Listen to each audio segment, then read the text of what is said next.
పరిశుద్ధమైన నామానికి మహిమ కలుగును గాక. కూడి వచ్చిన దేవుళ్ళందరికీ శుభములు, ఆశీర్వాదాలు. యూట్యూబ్ ద్వారా వాక్యం వింటున్న వీళ్ళందరికీ కూడా దేవుడు ఆశీర్వదించును గాక. ఆమేన్. చూడండి ప్రియ దేవులారా, దేవుడు తన ప్రజల యొక్క ఆసక్తిని చూచి నిలిచిపోయాడు. ఆసక్తి అనేది చాలా ప్రాముఖ్యమైనది. వారు ఎందుకనంటే దేవుడు వారి ఆసక్తిని చూసినప్పుడు కూడా మరి పక్షంగా నిలిచేవాడు దేవుడు ఎందుకనంటే తన ప్రజల యొక్క ఆసక్తిని, వారి విశ్వాసాన్ని, వారి యొక్క భక్తిని, వారి యొక్క సామర్థ్యాన్ని దేవుడు చూసేవాడు. చూసి ఏం చేస్తాడంటే వారి ఆసక్తిని చూసి, వారి విశ్వాసాన్ని చూసి, వారి నమ్మకాన్ని చూసి వారి పక్షంగా నిలిచుండి వారి సమస్య నుండి విడిపించే దేవుడు, వారి సమస్యకు పరిష్కారం ఇచ్చే దేవుడు, వారిని బలపరిచే దేవుడు, వారిని ధైర్యపరిచే దేవుడు అయి ఉన్నాడు మన దేవుడు. హల్లెలూయా. అంటే దేవుని ప్రజలకు ఏం కావాలంటే, దేవుని ప్రజలకు ఏం కావాలంటే ఆసక్తి అనేది చాలా ప్రాముఖ్యం. ఈనాడు ఆసక్తి దేనిపైన ఉంటా ఉన్నది, దేనిపైన ఆసక్తి పెరుగుతూ ఉన్నది, దేనిపైన ఆసక్తి తగ్గుతూ ఉన్నది అనేది చాలా ప్రాముఖ్యమైన విషయం. అందుకే బైబిల్లో యేసు ప్రభుల వారు కూడా ఆ గెర్నేసర సరస్సు తీరంకి వచ్చినప్పుడు ఆ ప్రజలు ఏం చేస్తున్నారంటే దేవుని యొక్క వాక్యాన్ని వినడానికట వాళ్ళు ఏం చేస్తున్నారంటే ఆసక్తి చూపిళ్ళు. వాళ్ళు ఏం చేస్తున్నారంటే ఆయన వాక్యాన్ని వినుచు ఆయన మీద పడతాండినట. యేసు ప్రభుల వారే నిలిచాడు. అంటే వారి ఆసక్తిని చూసి ప్రభు నిలిచిపోయాడు. నీ విశ్వాసాన్ని చూసి నీ పక్షంగా నిలవాలి, నీకు తోడుగా నిలవాలి, నీకు నీడగా నిలవాలి, నీ సమస్యలో నిలవాలి, నీ బాధలో నిలవాలి. అప్పుడు ఎందుకనంటే నీకున్న ఆసక్తిని బట్టే దేవుడు ఏదైనా చేస్తాడు. హల్లెలూయా. అందుకే ఎందుకనంటే చూడండి, మనం బైబిల్ గ్రంథంలో మనం చూడవచ్చు. బైబిల్ గ్రంథంలో వాళ్ళు కోరాహు కుమారులను వాళ్ళని కనుక చూస్తే వారి ఆసక్తిని దేవుడు చూశాడు. మన బైబిల్లో చూద్దాం. కీర్తనల గ్రంథం 84వ అధ్యాయం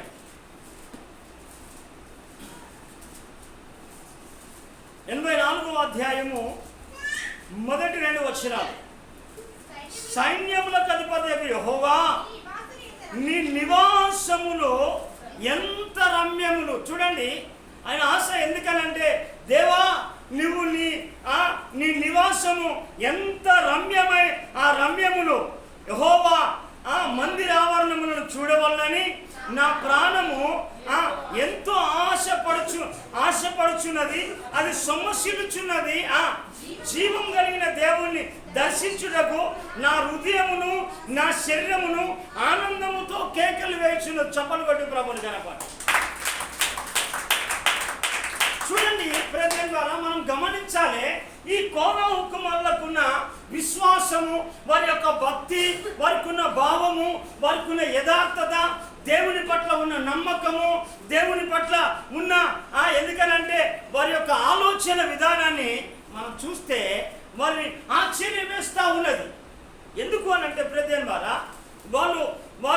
వారు కొంత శోధనలో ఉన్నా, వారికి ఉన్న బాధలో ఉన్నా కానీ కూడా వారు ఏమైపోతున్నారంటే వాళ్ళట దేవా నీ నివాసములు ఎంత రమ్యములు, ఎంత రమ్యమైనవి.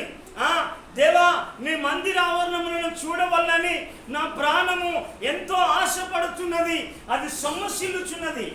అంటే చూడండి వారికి ఉన్న విశ్వాసాన్ని మనం చూడవచ్చు, వారికి ఉన్న భక్తిని మనం చూడవచ్చు. ఎందుకంటే ఎంత భక్తి ఉంటే, ఎంత విశ్వాసం ఉంటే వాళ్ళు దేవుని యొక్క ఆయన నివాసములు అవి రమ్యమైనవి. తర్వాత దేవుని మందిర ఆవరణములో ఏందట దేవుని మందిరమును, ఎందుకంటే ఆవరణములను చూడవలనని నా ప్రాణము ఎంతో ఆశపడుచున్నది. అంటే దేవుని మందిరాన్ని చూడడానికే, వారి యొక్క ఆవరణను చూడడానికే ఆ ప్రాణమాట సొమ్మసిల్లుతున్నదట, అది ఆశపడుచున్నదట. ఈనాడు కనుక చూస్తే ప్రజల ద్వారా లోకంలో అనేక మంది జీవితాలు కనుక చూస్తే ఆశ దేనిపైన ఉన్నది? ఎక్కువగా చూస్తే ఈనాడు అనేక మంది జీవితాల్లో మొబైల్ పైన ఆశ కలిగింది. ఈనాడు కనుక అనేక మంది చూస్తా అంటే తిండి ముందున్న ఆశ, వస్త్రాలపైన ఆశ, తర్వాత ఈ లోక కార్యాలపైన ఆశ. చూస్తే ప్రతి ద్వారా ఈనాడు అనేకుల జీవితాలు కనుక చూస్తే వారి ఆశ ఏమైపోయిందంటే సాతాను వారి యొక్క ఆలోచనను తిప్పివేసిండు. ఎందుకు అనంటే వారికి ఉన్న ఆశ ఏంటిదంటే ఈ లోకంలో వాటిపైనే నిమగ్నమైపోయారు. కారణం ఎందుకనంటే దేవుని పైన వ్యామోహము తగ్గింది. కానీ ఇక్కడ ఉన్న భక్తులకు కనుక చూస్తే వారు కనుక చూస్తే వాళ్ళ జీవం కలిగిన దేవుని వాళ్ళు అనుకున్నారు. దేవుడు జీవం కలిగిన వాడు, ఆయనను దేవుణ్ణి దర్శించుటకు నా హృదయము నా శరీరము ఆనందముతో కేకలు వేచున్నది. అంటే దేవుని యొక్క సన్నిధిలో అనుభవించాలని, దేవుని సన్నిధిలో ఉండాలని, దేవుని సన్నిధిలో గడపాలని, దేవునితో ఉండాలని, దేవునిలో నిలవాలని వారి యొక్క ఆశ. ఎందుకనంటే ఆనందముతో కేకలు వేస్తున్నారు. చూడండి ప్రతి వారికి ఉన్న విశ్వాసాన్ని కనుక మనం కనుక చూస్తే కారణం ఎందుకనంటే దేవుడు బలహీనులను బలపరిచేవాడు. ఎందుకనంటే ఈనాడు ఆశ చాలా మంది జీవితంలో కనుక ఆయన కనుక చూస్తే వారికి ఉన్న ఆశ తగ్గింది. కారణం ఏంటంటే వారికి ఉన్న భక్తిహీనత. ఎందుకనంటే భక్తిహీనత అనేదట ఏమీ కూడా నేర్చుకోదు, ఏది కూడా వినదు. ఎందుకనంటే భక్తిహీనత అనేది ఏది కూడా నేర్చుకోదు, ఏది వినదు, ఏది కూడా సరి చేసుకోదు, తర్వాత ఏ దానికి కూడా లోబడదు భక్తిహీనత. అందుకే బైబిల్లో లేఖన భాగాలు సెలవిస్తున్నాయి. కారణం ఎందుకనంటే భక్తిహీనుల పేరట అసహ్యతను కలగజేస్తుందట. భక్తిహీనుల ఆశ భంగమైపోతుందట. అందుకే ఇక్కడ భక్తులు ఏం చేస్తాడంటే ఏం చెప్పే మాట, అందుకే భక్తులు యేసన్న గారు కూడా ఒక మాట పాడిండు. భక్తిహీనులతో నివసించుట కంటెను నీ మందిరావరణంలో ఒక్క దినం గడుపుట 1000 దినాల కంటే శ్రేష్టమైనది. 1000 దినాల కంటే శ్రేష్టమైనది. కారణం ఎందుకంటే ప్రజలారా దేవుని సన్నిధిలో వారికి ఉన్న ఆశ ఏంటంటే నేను ఒక్క దినము గడుపుట 1000 దినాల కంటే శ్రేష్టమైంది. ఈ శ్రేష్టతను కోల్పోను. కారణం ఎందుకంటే ప్రజలారా వారికి ఉన్న ఆశ. వాళ్ళు ఏంటంటారంటే వాళ్ళు ఏంటంటే శ్రమల్లో ఉన్నారు, కొరాహు కుమార్ కష్టాల్లో ఉన్నారు, బలహీనంగా ఉన్నారు, బాధలో ఉన్నారు, సమస్యలో ఉన్నప్పటికీ కూడా వారికి ఉన్న ఆశ ఏంటంటే దేవుని యొక్క నివాసములు అవి రమ్యమైనవని, తర్వాత దేవా నీ మందిరావరణమును చూడవాలని వారి ప్రాణము ఆశపడుతున్నదట, అది సొమ్మసిల్లుతున్నదట. జీవం కలిగిన దేవుణ్ణి దర్శించుటకట నా హృదయము నా శరీరం ఆనందముతో కేకలు వేస్తున్నది. కారణం ఎందుకంటే ప్రియదేవారా, ఎందుకనంటే పరిస్థితులను మార్చేది దేవుని మాత్రమే, కానీ ఎవరు కూడా మార్చలేదు. మీ పరిస్థితులు వస్తాయి కావచ్చు, సమస్యలు రావచ్చు, ప్రతి కుటుంబంలో అనేకుల జీవితంలో ఉండవచ్చు. కానీ కోరావు కుమారుల కుటుంబంలో కూడా ఉన్నాయి బాధలు. కానీ వాళ్ళకున్న ఆలోచన ఎందుకంటే నేను భక్తిహీనులతో కాదు ఉండేది, నేను దేవునితో ఉండాలి, దేవుని సన్నిధిలో ఉండాలి అనే ఒక ఆకాంక్ష ఉన్నది. ఎందుకనంటే ప్రియదేవారా మనం చూడవచ్చు బైబిల్ గ్రంథంలో ఎందుకు అనంటే వాళ్ళు దేవుని యొక్క ఆలోచన చేసిందంటే, ఎందుకనంటే వారు బాకా లోయల్లో పడాట దాన్ని జలమయమును చేస్తారు. బాకా అనగా శ్రమల లోయ, ఆకోరు లోయ, కష్టముతో ఉన్న లోయ అనగా ఒక సమస్యలో వాళ్ళు ఉన్నారు. వారు ఉన్నప్పటికీ కూడా వారికి ఉన్న ఆశ ఏంటిదట అంటే వారిని దేవుణ్ణి చూడాలి, దేవుని మందిరంలో ఉండాలి, దేవుని ఆవరణంలో ఉండాలి అనే ఆశ ఎవరికి కలుగుతూ ఉన్నదంటే ఈ కోరాహు కుమారులకు కలుగుతూ ఉన్నది. ఎందుకనంటే వాళ్ళు ఆకోరు లోయలో ఉన్నారు. వాళ్ళు ఏ లోయలో ఉన్నారట ఇక్కడ చూడవచ్చు మనం 6వ వచనం. వారు బాకా లోయలో పడి వెళ్ళుచు దాన్ని జలమయముగా చేయుదురు. ఎందుకనంటే దేన్ని జలమయంగా చేస్తారు? సమస్యను, బాధను, ఇబ్బందిని, శ్రమను, కష్టాన్ని దాన్ని జలమయముగా చేస్తారు. కారణం ఎందుకనంటే దేవుడు వారి పక్షంగా నిలిచాడు. దేన్ని బట్టి? వారికి ఉన్న ఆసక్తిని బట్టి, వారికి ఉన్న ఆశని బట్టి, వారికి ఉన్న విశ్వాసాన్ని బట్టి, వారికి ఉన్న భక్తిని బట్టి దేవుడు ఏం చేశాడంటే వారి పక్షంగా నిలిచాడు. హల్లెలూయా. ఎందుకనంటే దేవుడు ఊరికనే ఏదో ఎలా పడితే వాళ్ళు వచ్చగాదు, నీ ఆశను, ఆసక్తిని చూస్తూ ఉంటాడు.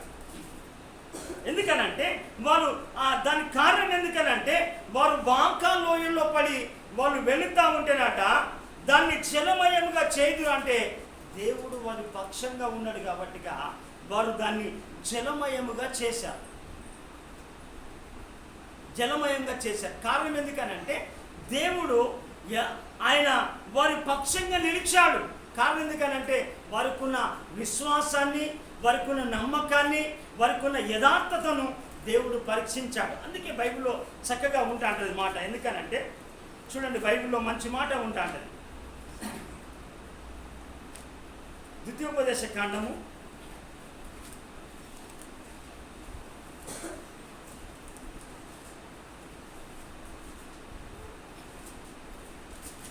3వ అధ్యాయము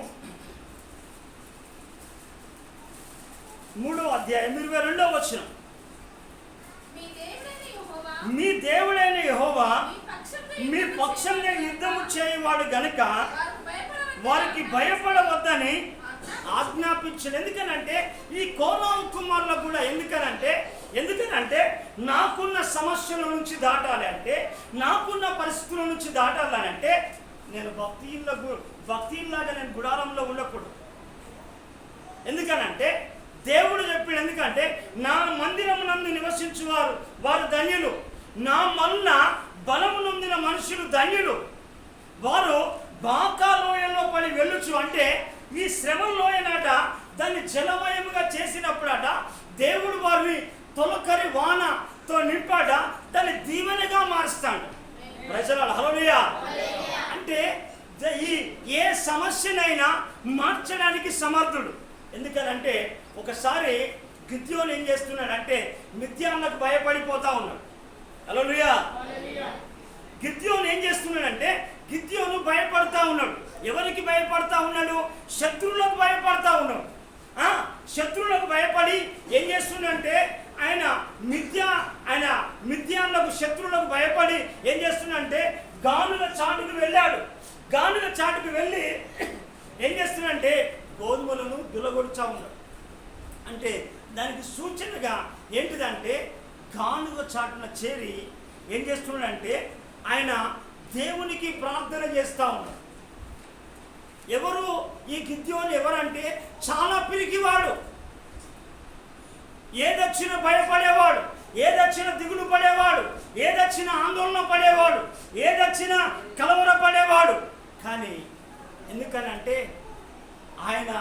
ఆయనకున్న విశ్వాసాన్ని చూసి, ఆయనకున్న భక్తిని చూసి, ఆయనకున్న దేవుని పట్ల ఉన్న భయాన్ని చూసి ఏం చేసిందంటే దేవుడు పరాక్రమశాలైన బలాఢ్యుడా గిద్యోను అంటే చూడండి ప్రజల ద్వారా దేవుడు నువ్వు పిరికి వాడివే కావచ్చు, నీ సమస్యను జయించలేని పరిస్థితిలో ఉండవచ్చు, కానీ నీకున్న ఆసక్తి దేవుని పైన, నమ్మకం, ప్రార్థన జీవితం, యథార్థమైన జీవితం, దేవుని పట్ల ఆసక్తి కనుక నీకు ఉంటే నీ పక్షంగా దేవుడు యుద్ధం చేస్తాడు, నీ పక్షంగా దేవుడు నిలుస్తాడు.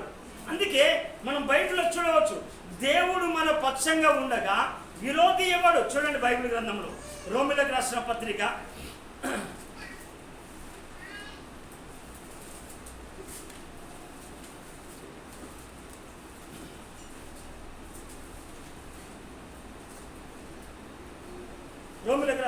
8వ అధ్యాయము 31వ వచనం.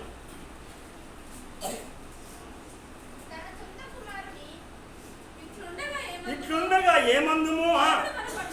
దేవుడు మన పక్షంగా ఉండగా మనకి విరోధి ఎవడు? చూడండి ప్రియమైన చాలా గమనించాలి. ఎందుకనంటే నీవు ఈనాడు అనేక మంది జీవితంలో ఏమైపోతుందంటే ఆసక్తి చల్లారిపోయింది, విశ్వాసము తగ్గిపోయింది. ఎందుకనంటే ఈనాడు భక్తిహీనుల సంఖ్య పెరిగిపోతూ ఉన్నది. కానీ ఎందుకనంటే నువ్వు దేవుని పట్ల ఎప్పుడైతే విశ్వాసముతోటి, భక్తితోటి, భావముతోటి, నమ్మకముతో వస్తాడో నీ నమ్మకాన్ని ఎప్పుడు కూడా వమ్ము చేసేవాడు కాదు దేవుడు. హల్లెలూయా. ఎందుకనంటే ఈనాడు ఏమైపోతుందంటే అనేకులకు ధనం పైన ఆశ పెరిగిపోయింది. హల్లెలూయా. ఎందుకనంటే చూడండి, అనేకులకు ధనం పైన ఆశ వల్లే వెళ్ళింది, లోకం పైన ఆశ వెళ్ళింది. వాళ్ళు ఏమైనా క్షేమంగా ఉన్నారా అని అంటే ఏ ఒక్క వ్యక్తిని కూడా చూడండి క్షేమంగా లేదు. ఎందుకనంటే ఈ భక్తిహీనత అనేది నేర్చుకోదు, భక్తిహీన అనేది వినదు, భక్తిహీనత అనేది లోబడదు, భక్తిహీనత అనేది దేవునితో నడవదు, భక్తిహీనత అనేది దేవునితో గడపదు. అందుకే భక్తిహీనుల పేరాట అసహ్యాన్ని పుట్టిస్తుందట.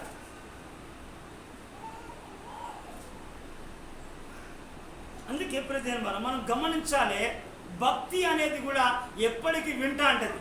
అందుకే మనం చూడవచ్చు ఈ లోతు దేవుడే వచ్చేసాడు, దేవదూతలే దిగి వచ్చేసి లోతు లేయా, ఈ పట్టణాన్ని మేము నాశనం చేయబోతా ఉన్నాం, అగ్నిగంధకములు కురిపించబోతా ఉన్నాం, నువ్వు ఇక్కడి లే అంటే లోతు తడువు చేస్తూ ఉన్నాడు, ఆలస్యం చేస్తూ ఉన్నాడు. దేవదూతలు వచ్చినప్పుడు కూడా చెప్తా అంటే అలా కాదు, ఇలా కాదు, కారణాలు చెప్తా ఉన్నాడు లోతు. ఆఖరికి ఆ లోతు కుటుంబం ఎలాగైపోయిందో మన అందరికీ తెలుసు. హల్లెలూయా. చెప్పాలి గట్టిగా, హల్లెలూయా. లోతు ఎందుకనంటే ఆ భక్తిహీనతలో కుడిపోయిన లోతు కుటుంబం ఎలాగైపోయిందో మనం చూడవచ్చు. ఆఖరికి ఆ లోతు ఏమైపోయిందంటే నీతిమంతుడే, బాప్తిసం తీసుకున్న వాడే, ప్రార్థన చేసిన వాడే దినదినము చల్లారిపోయి లోకంలో కలిసిపోయాడు. లోకాలు కలిసిపోయి భార్య వెనక తట్టు చూడొద్దంటే వెనక తట్టు చూసింది. లోతు ఆఖరికి లోతు కుటుంబం పతనం అయిపోయింది. ఇంకొక మాట చెప్పాలంటే ధనాశలో పడిపోయిన గెహాజీ ఎలీషా అన్నాడు, ఎలీషా ధనం వద్దయ్యా, నయమను బాగా చేస్తావు, నయమను అయ్యా నీకు ఏమైనా కావాల్సి అంటే నీకు కావాల్సిన బంగారం వెండిస్తానంటే మాకు అవసరం లేదని చెప్పేసాడు. నేను చెప్పినట్టు చేయని చెప్పాడు ఎలీషా. కానీ ఈ నయమాను ఏం చేసిందంటే నయమాను బంగారము ఆశ చూపెట్టేసరికి గెహాజీ ఏం చేసిందంటే నయమాను ఆశలో పడిపోయాడు. ఆశపడి ఎలీషా అంటాడు, గెహాజీ ఎక్కడికి పోయినావు అని అంటే నేను ఎక్కడికి పోలే,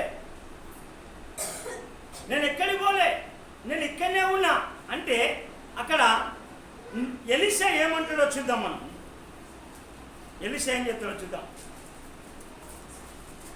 2వ రాజుల గ్రంథము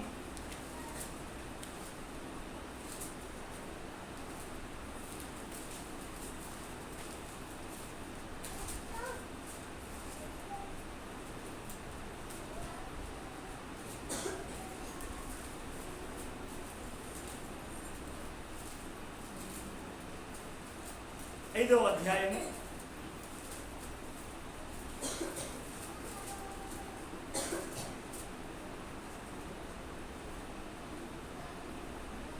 5వ అధ్యాయము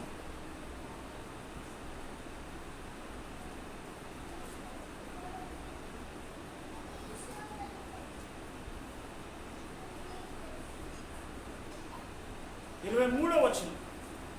అందుకు నయమాను నీకు అనుకూలమైతే రెట్టింపు వెండి తీసుకోమని బతిమిలాడి 2 సంచులలో 4 మనుగుల వెండి కట్టి 2 దుస్తుల బట్టలనిచ్చి తన పనివారులు 2 మీద వాటిని వేయగా వారు గెహాజీ ముందర వాటిని మోసుకొని పోయిరి. మెట్ట దగ్గరకు వారు రాగానే వారి యొద్ద నుండి గెహాజీ వాటిని తీసుకొని ఇంటిలో దాచి వారికి సెలవీయగా వారు వెళ్ళిపోయిరి. అతను లోపలికి పోయి తన యజమానుని ముందర నిలవగా ఎలీషా వారిని చూచి గెహాజీ నీవెచ్చటి నుండి వచ్చితివని అడిగినందుకు వాడు నీ దాసుడైన నేను ఎచ్చటికి పోలేనని. చూడండి ఏమంటా ఉన్నాడు, నేను ఎచ్చటికి పోలేదు అని అంటాను. ఎందుకనంటే నువ్వు ఎక్కడ తిరుగుతున్నావో దేవునికి తెలుసు, ఎక్కడ ఏం మాట్లాడుతున్నావో దేవునికి తెలుసు, ఎక్కడ ఏం చేస్తున్నావో దేవునికి తెలుసు, ఎలాంటి కార్యాలు చేస్తున్నావో తెలుసు, ఎలాంటి నిత్యమైన కార్యాల్లో పాలు పంపులు పోతున్నావో దేవునికి తెలుసు.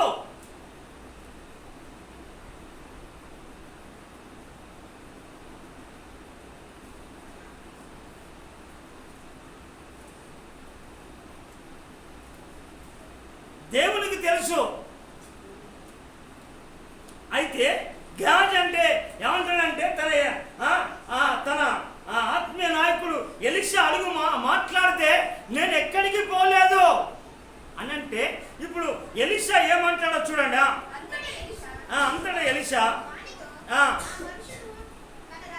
అంతటా ఎలీషా వానితో ఆ మనుషుడు తన రథం దిగి నిన్ను ఎదుర్కొనడానికి వచ్చినప్పుడు నా మనసు నీతో కూడా రాలేదా? దేవుని మనసు నీతో వస్తా అంటది. నువ్వేం చేస్తున్నావో తెలుసు.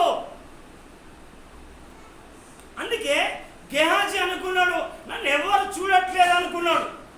అందుకే మోషే 90వ కీర్తనలో రాస్తాడు. ఎందుకనంటే తన ముఖ కాంతిలో దేవుడు మన రహస్య పాపాలను చూసేవాడు.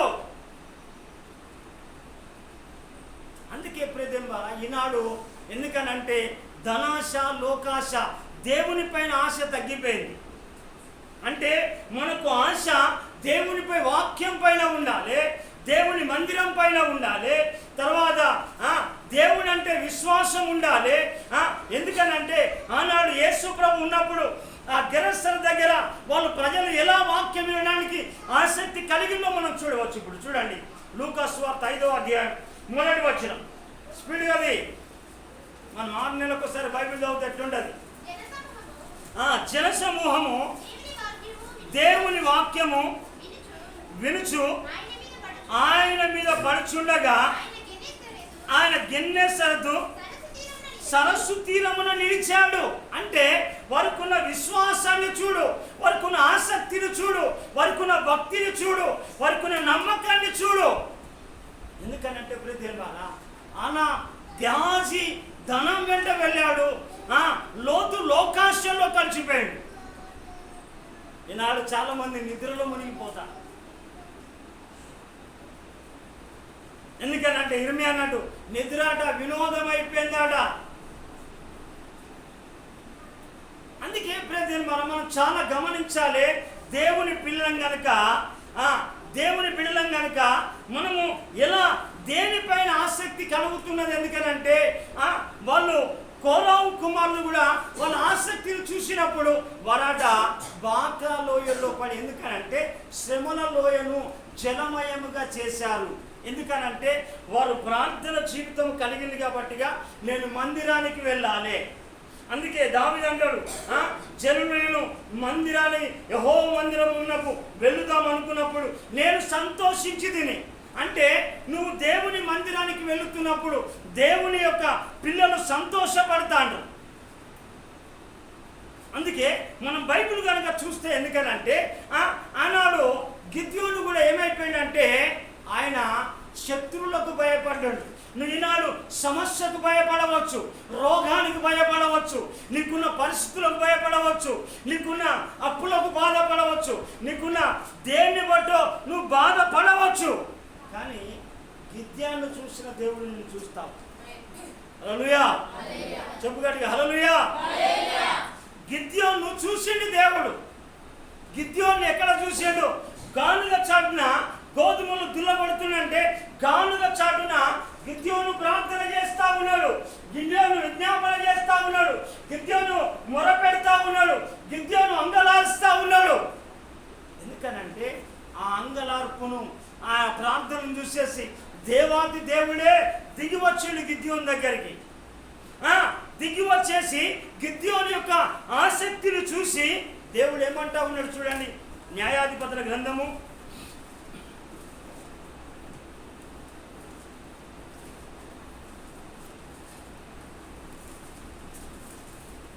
6వ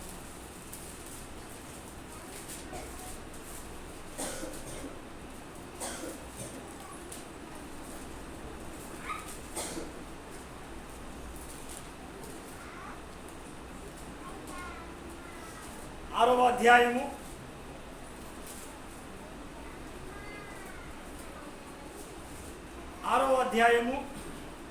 11వ వచనమా.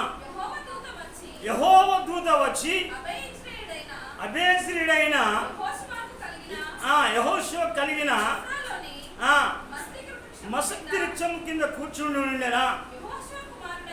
యోవాషు కుమారుడైన గిద్యోను మిద్యానులకు మరుగైనట్లు గానుగ చాటున గోధుమలను దుల్లగొట్టుచుండగా యెహోవా దూత అతనికి కనబడి, పరాక్రమం కలిగిన బలాఢ్యుడా, చపలు కొట్టి ప్రభుని కనబడు. నీ పరిస్థితులకు భయపడకు, దేవునికి భయపడు. నీ సమస్యకు భయపడకు, రోగానికి భయపడకు. నీ సమస్య కంటే నా దేవుడు గొప్పవాడు. ఎందుకనంటే ఈ గిద్యోను ఆ శత్రువులో కూడా మరుగు అయిపోయి ఆ గానుగ చాటున ఏం చేస్తున్నాడంటే ప్రార్థన చేస్తూ ఉన్నాడు.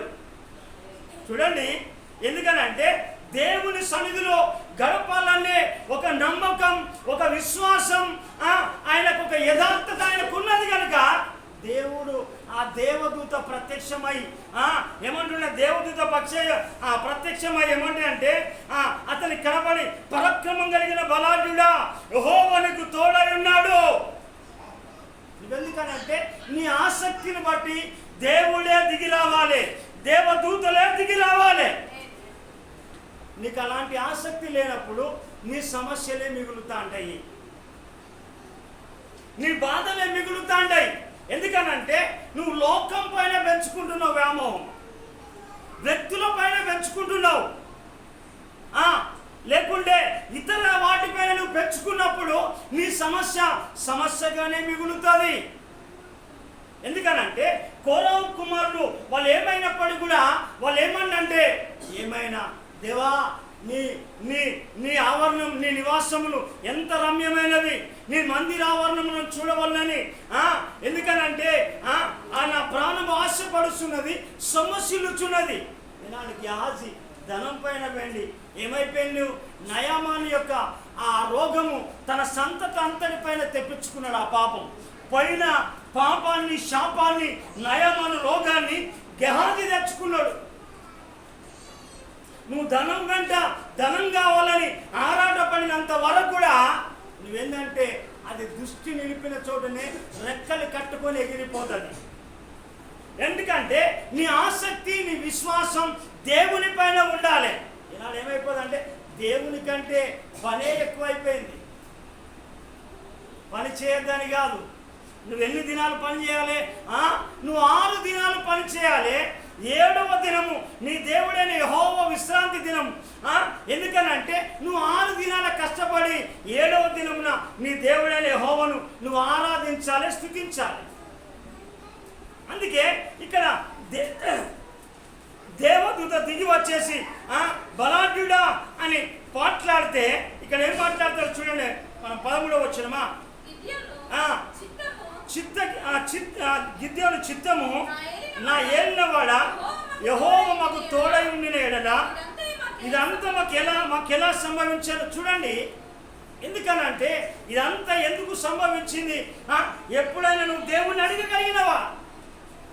మనం అడగం, మనుషులను అడుగుదాం, డాక్టర్లను అడుగుదాం. కానీ డాక్టర్ని అడిగేది అడుగు, ఎవరిని అడిగేది అడుగు.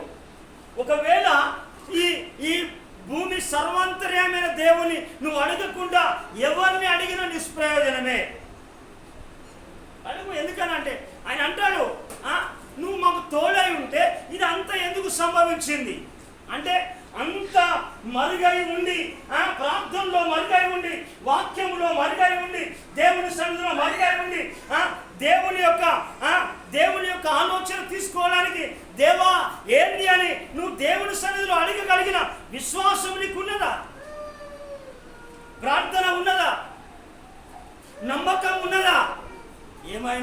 ఏమైపోయిందంటే ఈ గెహాజీ ధనం పైన ఏమైనా ధనం కావాలి, లోకంలో ఉన్న కార్యాలు కావాలి. అందుకే చూడండి దేని పైన ఆయన అడిగితే దానికి గిద్యోనుకు, అయ్యా నువ్వు తోడై ఉండడానికి మాకు ఒక సూచన కావాలంటే దేవుడు సూచన కూడా ఇచ్చేశాడు గిద్యోను. సూచన ఇచ్చాడు. గిద్యోనుకు ఒక సూచన ఇచ్చాడు. అయ్యా నువ్వు తోడై ఉండడానికి కారణం ఎందుకంటే నువ్వు భయపడకయ్యా, నేను నీకు తోడై ఉన్నా అంటే పిరికి వాడిని బలాఢ్యుని చేసిండు, బలహీన్ని బలవంతుని చేసిండు, కృంగిన వాడిని లేవనెత్తిండు. ఎంత ధైర్యవంతుడు నా దేవుడు. ఎందుకనంటే ప్రియదేవుని ద్వారా మనకున్న విశ్వాసాన్ని బట్టి చెప్తాను. అందుకే ఈనాడు ఏమైపోతానంటే భక్తిహీనుల ఆశ భంగమైపోతుందట. ఎందుకనంటే భక్తిహీనత అనేది నేర్చుకోదు, భక్తిహీనత అనేది వినదు, భక్తిహీనత అనేది దేవునికి లోబడదు, భక్తిహీనత అనేది దేవునితో నడవదు. అందుకే సొలొమోను అనే జ్ఞాని చెప్తా ఉంటాడు. ఇక్కడ ఏం మాట్లాడతాడంటే మనం చూడవచ్చు. ఏం మాట్లాడతాడంటే సొలొమోను చెప్తా ఉంటాడు ఆ సామెతల గ్రంథంలో 1వ అధ్యాయంలో చక్కగా మాట్లాడుతూ ఉంటాడు.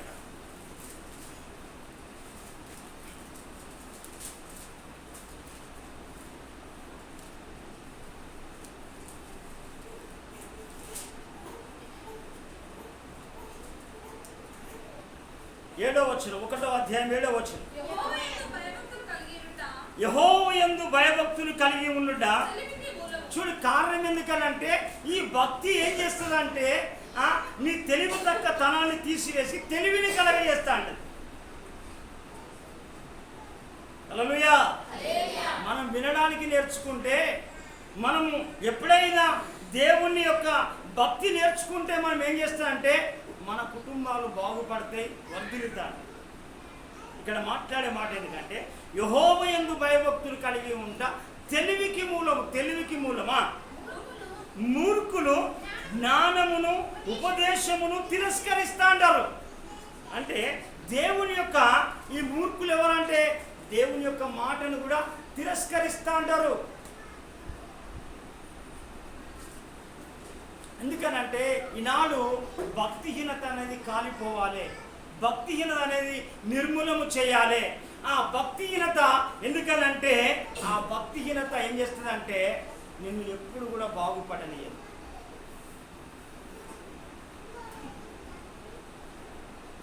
అందుకే ఎప్పుడైతే మనం చాలా జాగ్రత్తగా దేవుని యొక్క వాక్యాన్ని మనం విందాం. ఎందుకనంటే దేవుని యొక్క లేఖన భాగాలు చెప్పినట్టుగా మనం ఇక్కడ చూడవచ్చు. ఎందుకనంటే వాళ్ళట ఎందుకనంటే ధనం పైన ఎప్పుడైతే దృష్టి పెట్టిందో అది రెక్కలు కట్టుకొని ఎగిరిపోతుందట.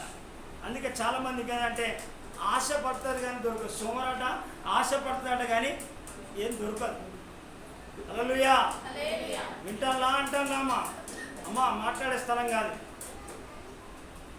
ఎందుకనంటే ఇక్కడ చూడండి, మన బైబిల్లో చూడండి, సామెతల గ్రంథం 23వ అధ్యాయం 4వ వచనం.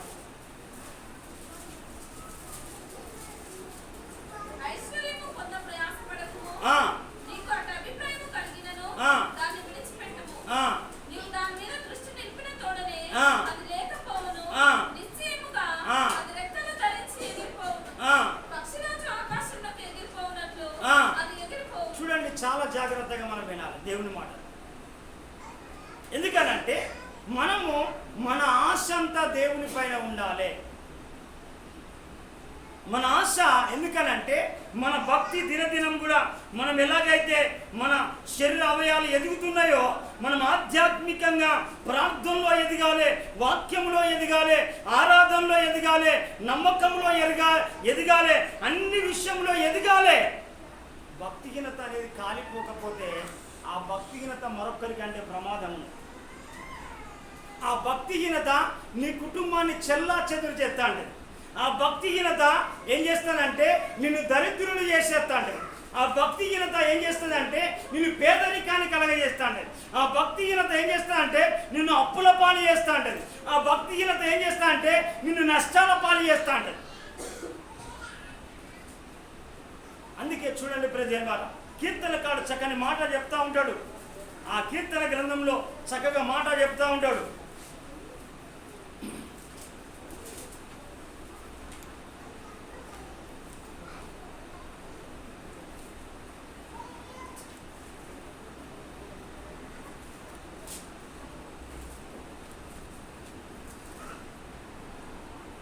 చూడండి, కీర్తనల గ్రంథము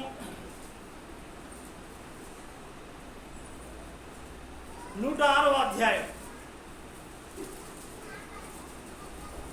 106వ అధ్యాయం 18వ వచనం. వారి సంఘములో అగ్ని రగిలెను, దాని మంట భక్తిహీనులను కాల్చి వేశాను. చప్పలు కొట్టి ప్రభుని గాక. మనం చాలా జాగ్రత్త. ఎందుకనంటే ఏ మంట రగిలింది? వారి సంఘములోనట అగ్ని రగిలింది. అగ్ని ఏది రగిలిందంటే భక్తి అనే అగ్ని రగిలింది, విశ్వాసం అనే అగ్ని రగిలింది, ప్రార్థన అనే అగ్ని రగిలింది, విజ్ఞాపన అనే అగ్ని రగిలింది. అది ఏం చేసిందంటే భక్తిహీనతను కాల్చివేసింది. నీ లోపల భక్తి పెరిగితే అది శక్తిమంతునిగా తయారు చేసి నీ కుటుంబంలో ఉన్న భక్తిహీనతనంతా కాల్చివేస్తాడు. నువ్వు ఆ భక్తి పెరగకపోతే, ప్రార్థన పెరగకపోతే, విశ్వాసం పెరగకపోతే, యథార్థత పెరగకపోతే, దేవుని పట్ల నమ్మకం పెరగకపోతే ఆ భక్తిహీనత చుట్టుకుంటా అంటది. అందుకే ఆ 84వ కీర్తన అంటాడు అక్కడ, భక్తిహీనుల గుడారంలో నివసించుకుంటే దేవుని ఆవరణంలో ఒక్క దినం కనుక 1000 దినాల కంటే శ్రేష్టమైంది. అందుకనంటే ప్రియమైన వారా, ఎప్పుడైతే దేవుని సన్నిధిలో ఎందుకనంటే ఆ కోరాహు కుమారులు కానీ తర్వాత గిద్యోను కానీ గడిపినప్పుడు ఏం చేసిందంటే దేవుడు వారికి బలాన్ని ఇచ్చేశాడు. దేవుడు వారికి ధైర్యాన్ని ఇచ్చాడు. ఎవరికి ఇచ్చేశాడు? కోరాహు కుమారులకు ఇచ్చిండు, గిద్యోనికి ఇచ్చాడు. దేవుడు ఏం చేసిందంటే వారు ఆ దేవునితో గడిపిన కొద్ది ఏం చేసిందంటే దేవుడు ఆ పరిస్థితి నుంచి, అట్టడుగు నుంచి లేపిండు. అయ్యా సూచన ఇచ్చిందంటే గిద్యోనికి ఒక్కసారి శత్రువుల పైన విజయాన్ని కలగజేసాడు, పిరికి వానికి విజయాన్ని కలగజేసాడు, నీకు విజయాన్ని కలగజేయలేడా? అందుకే మనం ఈ కీర్తన గ్రంథంలో కనుక చూస్తే ప్రియమైన వారా, అక్కడ ఏం జరిగిందో ఒక 2 మాటలు చెప్పేసి మనం ముందుకు వెళ్దాం.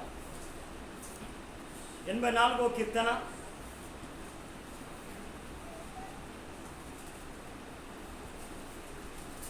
5వ వచనం, 4-5.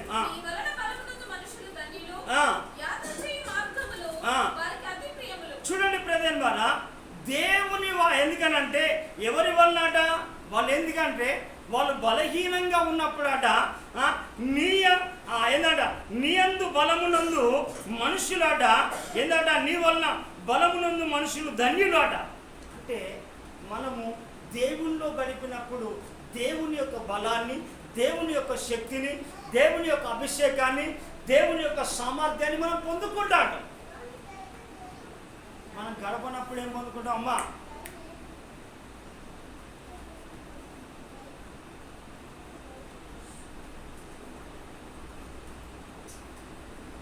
మనం దేవుని సన్నిధిలో గడపనప్పుడు మనం ఏ శక్తిని పొందుకుంటాము? కోరాహు కుమారుడు గడిపినప్పుడా గడపనప్పుడా? మనం ఎక్కడ గడుపుతున్నాం మనం గమనించాలి. దేనితో గడుపుతున్నాం? దేనితో గడుపుతో గదే శక్తి అత్త అంటే లోకంలో అపవాది ఉన్నది, అపవాది శక్తి ఏమిటైతే దేవునితో గడిపితే దేవుని శక్తి ఏముడుతుంది? దేవుని బలమే ఏముడుతాండే, దేవుని ఆలోచనలు వేస్తాండే, దేవుని తలంపులు వేస్తాండే.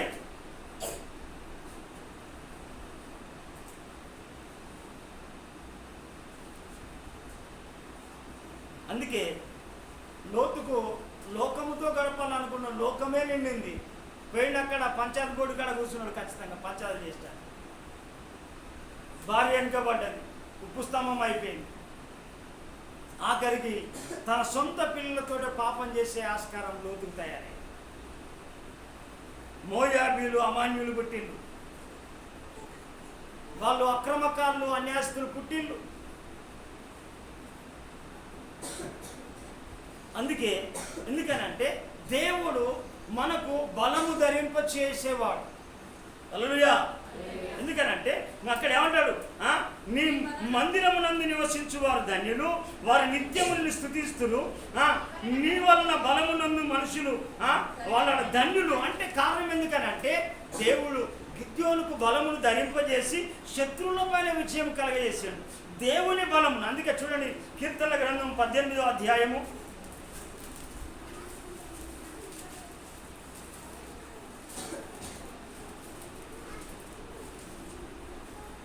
32వ వచనం, నాకు బలము ధరింపజేయువాడు ఆయనే, నన్ను యథార్థ మార్గంలో నడిపించేవాడు ఆయనే, ఆయన నా కాళ్ళు జింక కాళ్ళ చేయువాడు ఆ కాళ్ళ వల్ల చేయుచున్నాడు, ఎత్తైన స్థలముల మీద నన్ను నిలుపుచున్నాడు, నా చేతులకు యుద్ధము నేర్పువాడు ఆయనే, నా బాహుబలము ఇత్తడి విల్లి ఎక్కుపెట్టువాడు ఆయనే. చూడండి ప్రియదేవుని ద్వారా మనం ఎప్పుడైతే దేవుని సన్నిధిలో ఉన్నప్పుడే, ఎందుకనంటే ఆ కోరవు కుమారులకు కానీ గిద్యోనికి కానీ దేవుడు బలము నేర్పించిండు, యుద్ధము నేర్పించిండు. ఎందుకనంటే ఆయన ఎత్తైన స్థలముల మీద ఆయన శత్రువుల కంటే తల ఎత్తుగా తలనెత్తింది కూడా ఆయనే.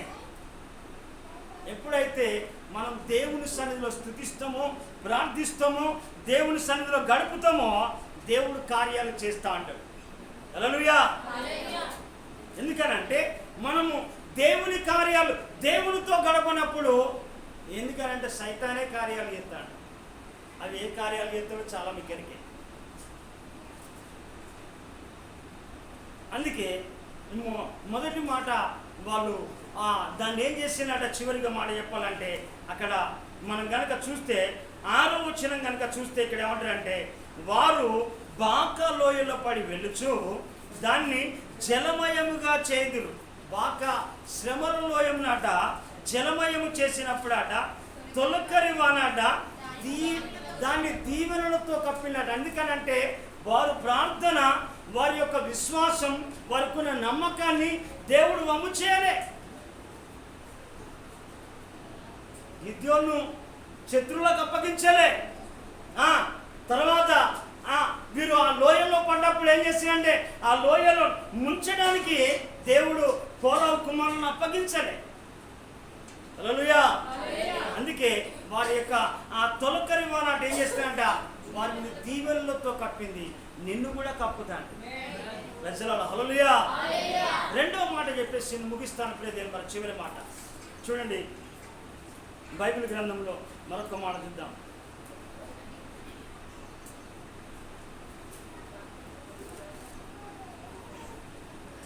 రెండవ దినవృత్తాంతముల గ్రంథము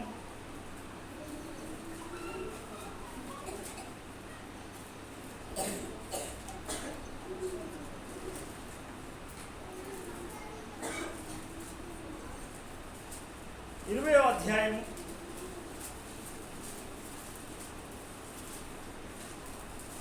20వ అధ్యాయము చాలా జాగ్రత్తగా విన్నాం. 20వ అధ్యాయం 20వ వచనం, అంతటా వారు ఉదయమున లేవగానే ఉదయముననే లేచి తెకోవ అరణ్యమునకు పోయిరి. వారు పోచుండగా యెహోషాపాతు నిలవబడి, యూదావారులారా, యెరూషలేము కాపురస్తులారా, నా మాట వినండి అంటున్నాడు యెహోషాపాతు. చూడండి, మీ దేవుడైన యెహోవాను నమ్ముకోండి. చూడండి, ఎందుకనంటే నమ్మకం అనేది చాలా ప్రాముఖ్యమైనది. ఎందుకనంటే నమ్మకం, ఎందుకనంటే నమ్మకము పర్వతాలతో గుట్టలతో పోల్చబడింది. ఎందుకనంటే ఆ గుట్ట ఎప్పుడు కూడా పరిస్థితి, నమ్మకం కూడా అలాగ ఉండాలి. మనం ఒకసారి ఇశ్రాయేలు ప్రజలు ఏం చేసిందంటే అద్భుతం జరిగినప్పుడు నమ్మిండు, అద్భుతం అయిపోయిన తర్వాత కోడి ముక్కి రాసినట్టే చల్లారిపోయింది, ఎటోలాంటి పోయింది. ఆయన ఆలోచన కూడా తీసుకోలే, వెంటనే నమ్మనం కూడా నమ్మలే. ఈనాడు కూడా చాలామంది అలాగనే ఉన్నారు. చాలా జాగ్రత్త. ఎందుకనంటే ఇక్కడ ఏమంటాడు, యెరూషలేము కాపురస్తులారా, యూదావారులారా, అక్కడ ఉన్న వాళ్ళందరినీ కూడా ఏమంటాడు యెహోషాపాతు, ఏమంటాడంటే నా మాట వినండి, నీ దేవుడైన యెహోవాను నమ్ముకోండి. అమ్మ అర్థమవుతుందా? మీ ధ్యానంలో ఉండకండి. ఎందుకనంటే దేవుణ్ణి నమ్ముకోండి. ఎందుకనంటే నమ్ముకున్నప్పుడు ఎందుకనంటే మన దేవుడు ఎందుకంటే నమ్మదగిన వాడు. మనము నమ్మదగిన వారం కానప్పటి కూడా ఆయన నమ్మదగిన వాడుగా ఉన్నాడు. ఎందుకనంటే ఆయన మనం బైబిల్ గ్రంథంలో కనుక చూస్తే ఇక్కడ ఏమంటాడంటే ఆయన నువ్వు నమ్మకాన్ని బట్టే నీ చుట్టూ ఉంటా అంటాడు, నీ కుటుంబం చుట్టూ ఉంటా అంటాడు. కీర్తనల గ్రంథము 125వ అధ్యాయము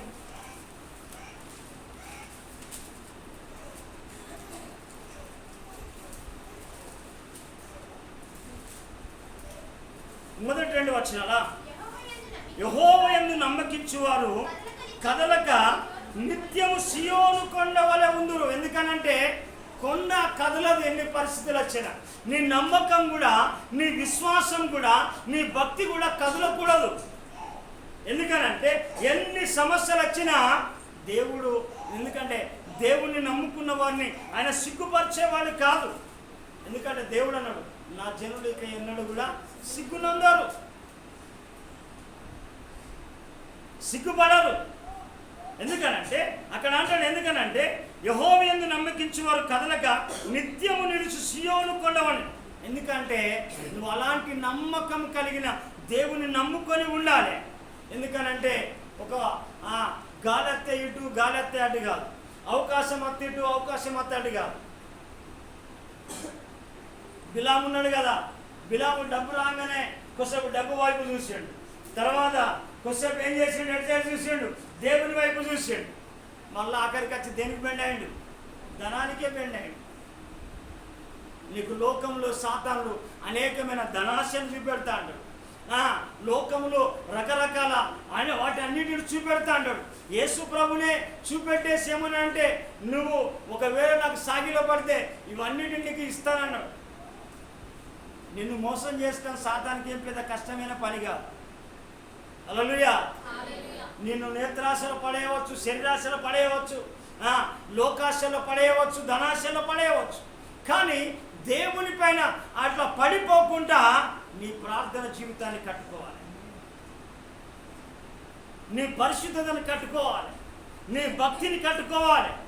ఎందుకనంటే అందుకే యెహోషాపాతు అంటాడు, ఎందుకంటే మీరు యెహోవాను నమ్ముకోండి. ఏమవుతారట చూడండి,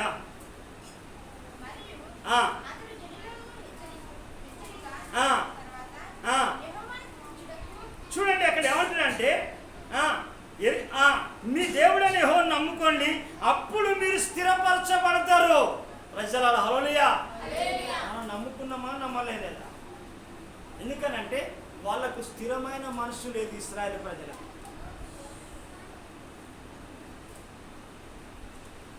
మన ఇందాక కీర్తన చదివిన ఉదయకాలం 78వ కీర్తన, వాళ్ళ స్థిరం లేదు. తిండి దొరికితే తిండి ఎమ్మడే పేళ్ళు, బట్టలు దొరికితే బట్టలు ఎమ్మడే పేళ్ళు. అందుకే ఎందుకనంటే మీరు యెహోవాను నమ్ముకోండి, అప్పుడు స్థిరపరచబడతారు. అందుకే యెహోవా యందు నమ్మకించువారట కదలక నిత్యము సియోను కొండ వలె ఉంటుంది. కష్టాలు రావని కాదు, కష్టాలు వస్తాయి, నష్టాలు వస్తాయి. ఆ కష్టాల్లోనే దేవుని నమ్మండి, ఆ బాధలోనే నమ్మండి. ఎందుకు అనంటే వారి ఆ బాధల్లో వారిని విడిచిపెట్టలేదు. చూడండి 125వ కీర్తన 2వ వచనం చదువు కరెక్ట్గా. యెరూషలేము చుట్టూ పర్వతములు ఉన్నట్టు యెహోవా ఇది మొదలుకొని నిత్యము తన ప్రజల చుట్టూ ఉంటాడు. చప్పట్లు కొట్టి ప్రభువుని కనపడు. ఎందుకనంటే నువ్వు నమ్మకాన్ని బట్టే దేవుడు నీ చుట్టూ తిరుగుతా అంటాడు, నీ చుట్టూ ఉంటా అంటాడు.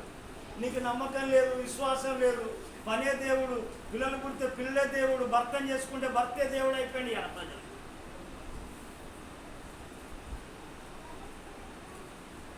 అందుకే యెహోషాపాతు కడాఖండిగా చెప్పిన మాట ఎందుకనంటే అక్కడ ఉన్న యూదా ప్రజలను, యెరూషలేము ప్రజలను అన్నాడు, మీరు యెహోవాను నమ్ముకోండి, అప్పుడు స్థిరపరచబడతారు. కారణం ఎందుకంటే వారికి సంచలమైన మనసు లేదు, వారికి సరైన ఆలోచన లేదు. బైబిల్ చెప్తున్న సత్యాన్ని గమనించండి. మనం చూడండి బైబిల్ గ్రంథంలో 2వ కాండంలో మనం చూడవచ్చు. ద్వితీయోపదేశ కాండంలో మనం చూడవచ్చు. ద్వితీయోపదేశ కాండం వారి ఆలోచన లేని జనులు అంటాడు అక్కడ.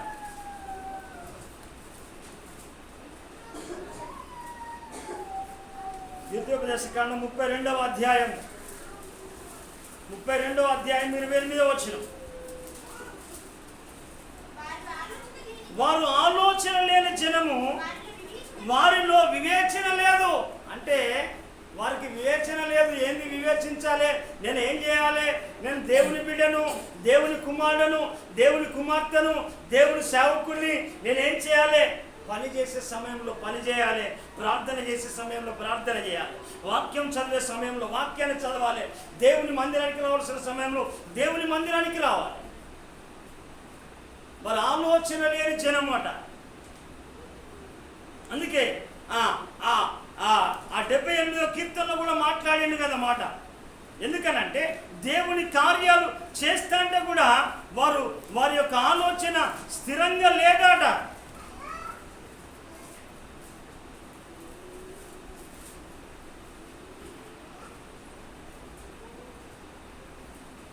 డెబ్బై కీర్తన చూడమ్మా.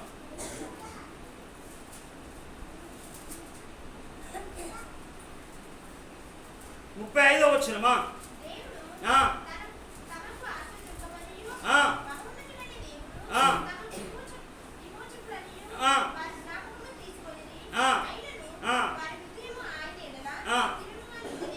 చూడండి, గమనించాలి అక్కడ. అయినను వారి హృదయం మాట ఆయన ఎడల స్థిరంగా లేదు.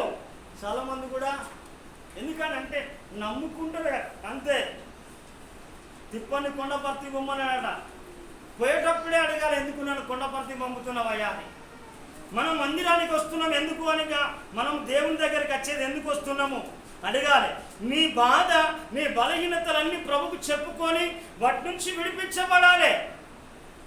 ఏదో ఆచార సంబంధంగా వచ్చి ఇలా టాప్గా వచ్చేసి సోపు టప్గా వచ్చి సోపు టప్గా వెళ్ళిపోవడం. ప్రభు ఏం చేస్తా ఉన్నాడు, నీకు ఏం చేసిండు, ఏం చేస్తా ఉన్నాడు, ఏం చేయబోతున్నాడు, అవన్నీ నువ్వు తెలుసుకోవాలి ప్రభు సన్నిధిలో.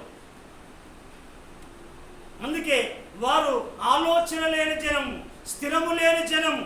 అందుకే మీరట యెహోవాను నమ్ముకోండి, అప్పుడు మీరు స్థిరపరచబడతారు, అప్పుడు మీరు బలపరచబడతారు, అప్పుడు మీరు ధైర్యపరచబడతాడు, అప్పుడు దేవుడు మీ పక్షంగా ఉంటాడు, దేవుడు మీ పక్షంగా న్యాయము చేస్తాడు, దేవుడు మీ పక్షంగా కార్యాలు చేస్తాడు, దేవుడి మీ పక్షంగా మీకు కావలసిన సహాయ సహకారాలు అందిస్తా అంటాడు.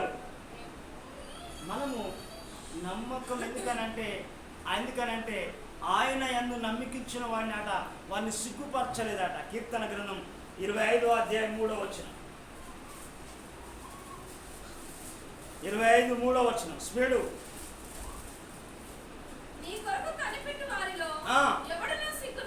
చూడండి, నేను సిగ్గుపరచండి దేవుడు. గిద్యోను సిగ్గుపడలే, కోరావు కుమారుడు సిగ్గుపడలే, నువ్వు కూడా సిగ్గుపడవు.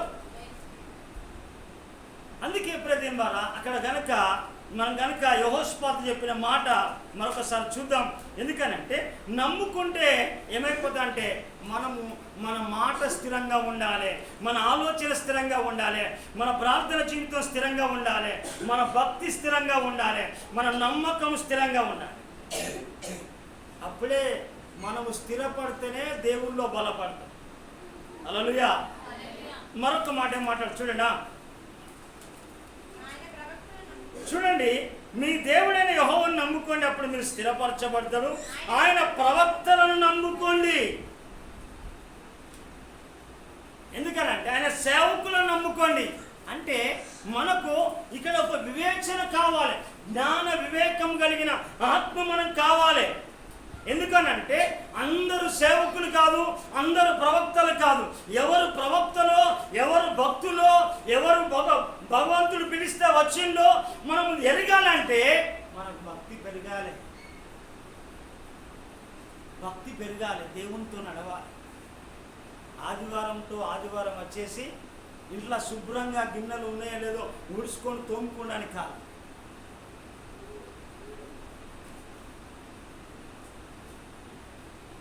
ఎందుకనంటే అందరు ఈనాడు ఏమైపోతుందంటే అందరూ అనండి ఎందుకనంటే యేసు ప్రభువే చెప్పిండు కదా. ఎందుకు యేసు ప్రభువే చెప్పిండు కదా, ఎందుకు నా పేరట అనేకులు బయలుదేరుతారట.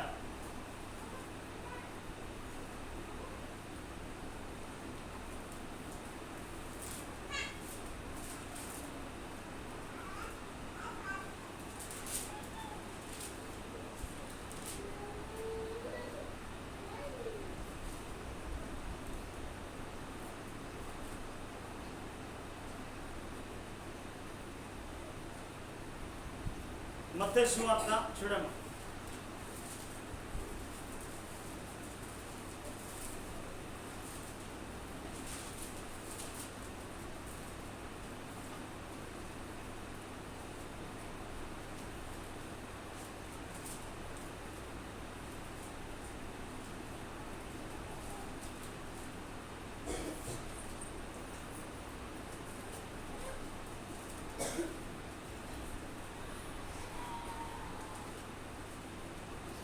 పరిశుద్ధుడవై మహిమా ప్రభావములకు నీవే పాత్రుడవు, బలవంతుడవై దీనుల పక్షమై కృప చూపువాడవు, దయాళుడవై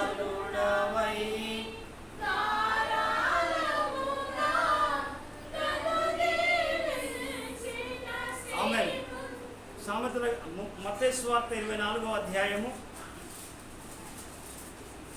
3వ వచనం.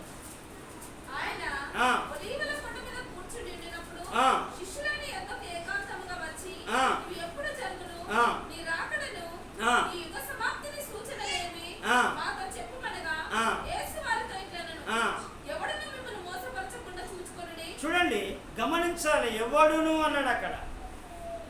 ఎందుకనంటే ఈనాడు అనేకులు కూడా మోసపరచబడిన అందరూ మోసపోయిన అపవాది చేతిలో.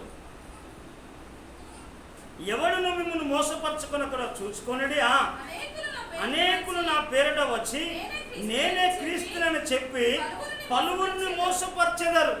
గమనించండి ప్రియదేని ద్వారా, ఇదే మాట అంటాడు. ఎందుకనంటే నేను అబద్ధ ప్రవక్తలను, ఎందుకనంటే నా పేరట అనేక అబద్ధ ప్రవక్తలు బయలుదేరిను అని అంటాడు. ఇర్మియా గ్రంథం 14వ అధ్యాయం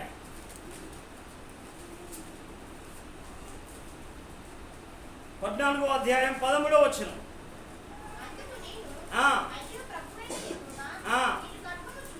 మీరు ఖడ్గమును చూడరు, మీకు క్షామము కలగదు, ఈ చోటనే నేను స్థిరమైన సమాధానం ఇచ్చేదనని ప్రవక్తలు వారితో చెప్పుచున్నారని నేను అనగా, యెహోవా నాతో ఇట్లనెను, ప్రవక్తలు నా నామమును బట్టి అబద్ధమును ప్రకటించుచున్నాను, నేను వారిని పంపలేదు. ఎందుకంటే ప్రియదేని ద్వారా మనము భక్తి ఎలాగా ఉంటుంది అని అంటే, మన భక్తి ఎవరు దైవజనులు, ఎవరు నిజమైన దైవజనులు, దేవుడు పిలిస్తే వచ్చిండు, ఎవరు శ్రమ పడుతూ ఉన్నారు, ఎవరు కష్టపడుతూ ఉన్నారు, దేవుని చిత్తానుసారంగా నడుస్తున్నారో గమనించి వాళ్ళని నమ్మాలి. సాతాను కూడా అద్భుతాలు చేస్తుంది, ఏర్పాటు చేసిన వారిని సైతం కూడా మోసపరుస్తుంది. సాతాను కూడా అద్భుతాలు చేస్తుంది.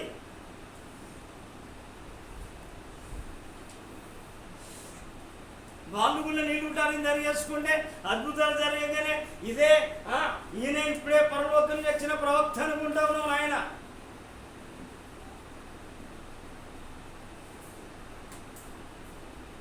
పరిచర్య కంటే ఫోటోల పరిచర్య ఎక్కువైపోయింది.